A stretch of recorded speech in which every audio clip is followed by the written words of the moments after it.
1937 में to nation theory RSS नहीं दी थी, सब पूरा देश जानता है। मैंने जो सारे फैक्ट्स रखे वो हिस्टोरिकल फैक्ट्स हैं। तिरंगे को 52-53 साल तक फहराया नहीं, ये भी हिस्टोरिकल फैक्ट है। संविधान और बाबा साहब के पुतले जलाए उन्होंने, वो भी सारे हिस्टोरिकल फैक्ट्स हैं। लेकिन दुर्भाग्य ये है, आप नेहरू के प्यार के धूल के बराबर भी नहीं आरएसएस आज भी नहीं। देखिए रोमाना जी, इनको चुप कीजिए, गलत बात है ना, तो मैं इनके बीच में नहीं बोला। रोमाना जी मैं नहीं बोला ना इनके बीच में, ये गलत बात है, दुर्भाग्यपूर्ण है। मेरे साथ आलोक शर्मा जी को स्क्रीन पर लाइए प्लीज। मैं एक बार गलत बात है, सब मेहमानों से गुजारिश कर दूं, मैं बारी बारी सबके पास आ रही हूँ, आप अपनी बात विस्तार से रख रहे हैं, मैं पूरा समय दे रही हूँ। दूसरों को भी सुनिए, संयम रखिए, सुनिए दूसरे पक्ष को भी, यही लोकतंत्र की। देखिए मुझे लगता है, मैं अपनी बात पूरी करता हूं जी। ये देखिए 60 रुपए की पेंशन और बुलबुल पे बैठ के कौन जाता था वो पूरे देश को पता है। लेकिन देश का दुर्भाग्य है कि हम आज आरएसएस की चर्चा स्वतंत्रता दिवस के दिन कर रहे हैं, देश का दुर्भाग्य है। लेकिन आज हम और मुद्दों को भी टच कर लेते हैं। मोदी जी ने कहा कि दिवाली पर एक तोहफा मिलेगा और जीएसटी कम कर देंगे हम। अरे भाई, आपके अंदर इतनी भी लज्जा नहीं है कि आप दिवाली पर वोट मांगने के लिए बिहार में इसलिए जीएसटी कम करेंगे? आप स्टेट्समैन हैं, आप देश के प्रधानमंत्री, आज ही जीएसटी कम क्यों नहीं करते आप? तमाम ऐसे मुद्दे आज झूठ बोले हैं मोदी जी ने।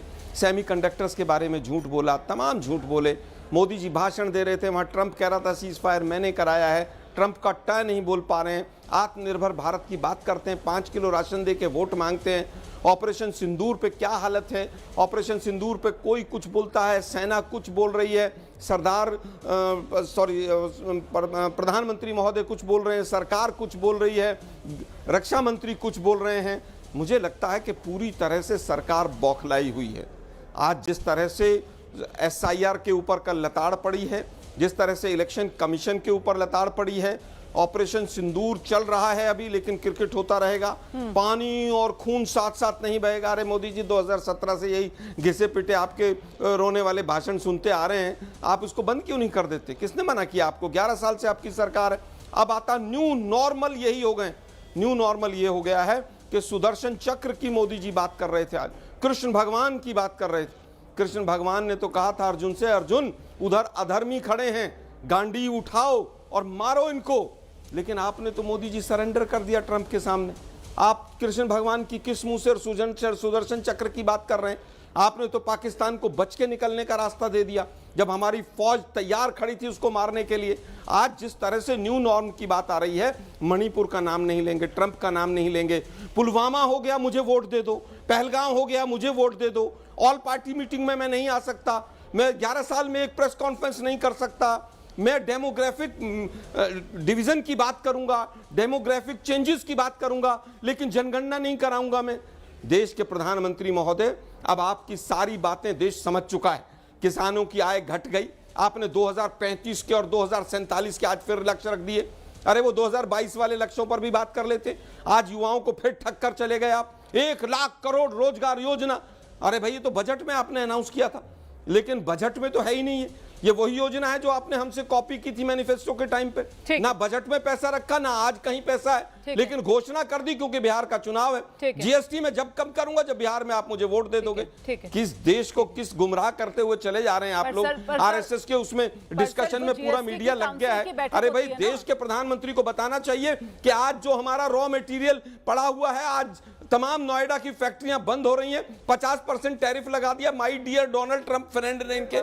आपने रशिया से सस्ता तेल दिया, माननीय रानी को फायदा दिया। देश की जनता पूछ रही है हमें कितना कच्चा तेल सस्ता मिला। दुर्भाग्य यह है कि देश की अर्थव्यवस्था, विदेश नीति, अर्थनीति, सामाजिक नीति सबका भट्टा बैठा दिया। ठीक है, समय एक्सीड हो गया आलोक जी, बाकी लोग भी इंतजार कर रहे हैं बारी का। वैसे प्रधानमंत्री नरेंद्र मोदी ने अभी पिछले दिनों वो जब कोसी भवन का वहां पर उद्घाटन कर रहे थे, तब भी उन्होंने कहा था कि विपक्ष देखिए इसमें भी बिहार चुनाव है उसका एंगल ढूंढ लेगा। अब आज जीएसटी, जबकि हम सब जानते हैं कि जीएसटी काउंसिल की बैठक ही सर सितंबर में होगी, उसके बाद ही कोई फैसला लिया जाएगा, लेकिन आप वो बिहार वाला एंगल ले आए। और डोनाल्ड ट्रंप को लेकर आप कह रहे हैं यहाँ पर काउंसिल का कोई फिक्स है क्या? पहले क्यों नहीं कर लेते? अच्छा ठीक है, हर 3 महीने में होती है। ठीक है, ठीक बैठक होती है कि नहीं होती हर 3 महीने? ठीक है, तो इस बार कम कर दो, सितंबर में क्यों इंतजार करना? कोई बात नहीं सर, पिछले में कम कर देते। 2 लाख करोड़ रुपए डकार गए जीएसटी के नाम का। कोई बात नहीं, कोई बात। अब बिहार का चुनाव आएगा तो हम वोट देंगे। सिर्फ दर्शकों की जानकारी दे रही हूँ सर, और डोनाल्ड ट्रंप का नाम नहीं लिया, लेकिन वो कैसे आत्मनिर्भर भारत के जरिए ही भारत विकसित बनेगा 2047 तक और हम अपने 5 किलो किसानों, राशन अपने देकर आत्मनिर्भर मवेशियों, करने की बात करते अपने हैं। जो पशुपालक हजारों हैं, स्कूल बंद हो रहे हैं, और साथ ही जो आत्मनिर्भर अपने भारत की बात मछुआरे कर हैं, रहे हैं। उनके हितों से थोड़ी कोई सी हम भी लज्जा नहीं समझौता आती नहीं आपको? करेंगे। ये भी प्रधानमंत्री की तरफ से कहा आलोक गया। भाई, बंद हो लेकिन गया। कुल मिलाकर मैं मलूक नागर जी का रुख कर लेती हूँ। मलूक नागर जी, आज प्रधानमंत्री नोएडा की नरेंद्र मोदी फैक्ट्रियां ने बंद हो रही हैं, उनको जो संभाल लीजिए। भारत के लिए, नए भारत के लिए एक परिभाषा देश के सामने रखी, उसको लेकर विपक्ष में इतनी निराशा क्यों? मलूक नागर जी, देखिए, अभी हमारे साथी आलोक जी ने कहा जीएसटी दिवाली पे बदलाव करेंगे, जी फिर कहा प्रधानमंत्री झूठ बोलते हैं। हाँ। अरे दिवाली आई भी नहीं है अभी, जब आएगी और जो कहा है कम करेंगे और कम नहीं करा, जब भी तो कह सकते हो कि झूठ बोलते हैं। क्या बोल रहे हो? दूसरा, आरएसएस की बात चल रही थी। मैंने कहा, खुद मैंने पाकिस्तान और हिंदुस्तान की बाउंड्री पर उन गुर्जर मुसलमानों के लिए काम करा, वहां देखा है, ठीक है। और परसेप्शन भी चेंज है मुसलमानों के साथ रह के, मैंने देखा है। तो मुझे ऐसा लगता है कि अगर लाल किले से ये बात हो सकती है तो आने वाले समय में कश्मीर, पाकिस्तान और हिंदुस्तान की बाउंड्री के अलावा पूरे देश में मुसलमानों में और दलितों में घुस के जब काम करेंगे तो आरएसएस का परसेप्शन अपने आप बदलेगा। दूसरा, जो अभी हमारे साथी ने कहा, बात हमले की करी, लड़ाई की करी, पाकिस्तान और हिंदुस्तान की युद्ध की करी, और झूठ बोलते हैं कि बकरी। अरे 26/11 बंबई में गोलियों से भून दिए गए थे, कुछ नहीं हुआ तुम पे, और बाद में फैसला करा कि दोनों देश उग्रवाद के शिकार हैं और समझौते में पाकिस्तान छोटा है हमसे, नुकसान कुछ हो उनका, हम कंपनसेट करते हैं। ठीक है। और आज की तारीख में वो 55,000 करोड़ बैठते सही। हैं। और रोमाना जी, हाँ। उसमें पाकिस्तान ने हमारे देश के खिलाफ उग्रवाद की शुरुआत हुई, पैसे से उग्रवाद के लिए वो यूज हुए, और आज जब आती है आज के भारत में, एनडीए के देश में, मोदी के देश में, तो पाकिस्तान को घुस के मारते ठीक है। हैं। क्या बोल रहे हो? ठीक है। सोच समझ के बोलो। प्रियंका भारती, ये तो हकीकत है ना। प्रधानमंत्री नरेंद्र मोदी ने भी आज पाकिस्तान को लेकर वो सिंधु जल समझौता, वो कितना अन्यायपूर्ण समझौता था, एक तरफा समझौता था। मतलब हमारे हिस्से का पानी, हमारी खेती, हमारे किसानों का पानी हम पाकिस्तान को दे रहे थे। इसका भी जिक्र प्रधानमंत्री की तरफ से किया गया। तो पिछली सरकारों की जो गलतियां हैं उनको भी हमें स्वीकार करके सबक लेकर आगे बढ़ना होगा।